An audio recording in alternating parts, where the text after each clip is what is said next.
Bismillahirrahmanirrahim. Assalamualaikum warahmatullahi wabarakatuh. Jumpa lagi dengan kami Saham Hijau, yaitu segala sesuatu tentang dunia investasi di pasar modal. Pada kesempatan kali ini kami akan menjelaskan bagaimana cara menggunakan uang hasil dividen, yang mana ini ada di salah satu kolom komentar kami.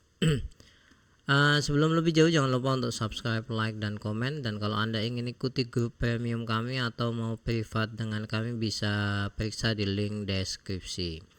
Jadi seperti ini. Yang pertama, ini pengalaman ya. Sekali lagi, ini berdasarkan pengalaman, bisa berbeda di masing-masing tempat atau kondisi psikologis keuangan Anda. Saran kami yang pertama, kalau misalkan uang porto Anda masih di bawah 100 juta, saran kami jangan diambil dividen tersebut. Jadi dikembangkan lagi, karena perlu diketahui bahwasanya di saham itu kan semuanya persentase ya. Jadi kalau misalkan uang Anda hanya 10 juta misalkan, dapat gain 50% misalkan, ya 5 juta. Tapi kalau misalkan 100 juta, 10% aja udah 10 juta. Oleh sebab itu saran kami sabar aja untuk menggulung nilai rupiah kita dengan cara menahan dividen yang kita dapatkan. Jadi jangan diambil, ini saran kami ya. Tapi kalau misalnya Anda punya kebutuhan ya silakan aja diambil. Nah, apa yang kemudian kita lakukan? Saran kami adalah beli saham lagi.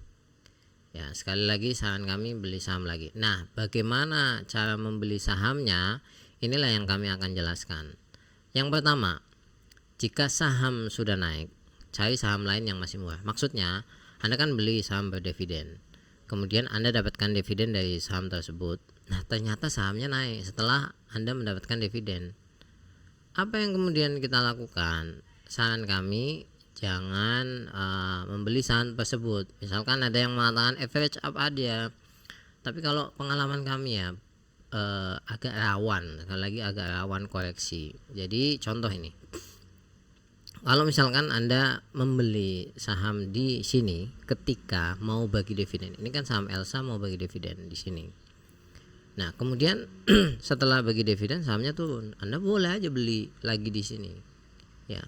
Tapi kalau misalkan Anda belinya di sini, yang mana ketika Anda mendapatkan dividen itu jauh harganya di bawah ya, dan kemudian turun jeblok, tapi tidak melewati yang ini, saran kami Anda beli saham yang lain, yang masih murah. Sekali lagi yang masih murah. Ini kan biasa kalau setelah bagi dividen pasti turun, ada yang langsung take profit lah dan lain-lain. Jadi Anda lebih baik seperti itu. Ya, ini yang pertama. Yang kedua, kalau sahamnya belum naik, saran kami akumulasi lagi. Yang pertama kan gini, kalau misalkan Anda tahun ini dapat 5% dari 100 juta, 5 juta. Kemudian Anda belikan lagi saham tersebut 105 juta. Tahun depannya ketika Anda mendapatkan dividen lagi, nilainya sudah tidak 5 juta, nilainya tapi 5 juta 500. Dan terus seperti itu, 5 juta 250, mohon maaf. Dan terus seperti itu. Bahkan kalau misalnya Anda mendapatkan capital gain, ya pastinya jauh lebih fantastis lagi nantinya. Ini contoh ya, ada saham ISSP. Dia dari dulu harganya segini-gini aja nih, 290 gitu, naik 310, nanti turun lagi, naik turun lagi, gitu-gitu, nggak pernah naik secara konsisten gitu ke arah utara gitu. Pokoknya segini-gini aja. Nah, ini bagi dividen ini, ya. Nah, kita beli di sini. Artinya kita mendapatkan uang ya, dan harga sahamnya di bawah harga beli kita yang di sini. Maka saran kami akumulasi lagi. Karena udah, apalagi kalau misalnya fundamentalnya bagus, masih murah, dividennya lumayan, bisnisnya stabil, beli lagi aja. Nah, kalau ini kan di sini ya. Kan kita beli 290. Ketika bagi dividen naik 298. Kemudian ketika turun di 282. Ya beli lagi aja di sini. Ini saran kami yang kedua ya. Nah, ada pertanyaan seperti ini. Kalau misalkan di saham di porto kita semuanya naik, itu bagaimana? Maka cari yang baru, yang masih murah.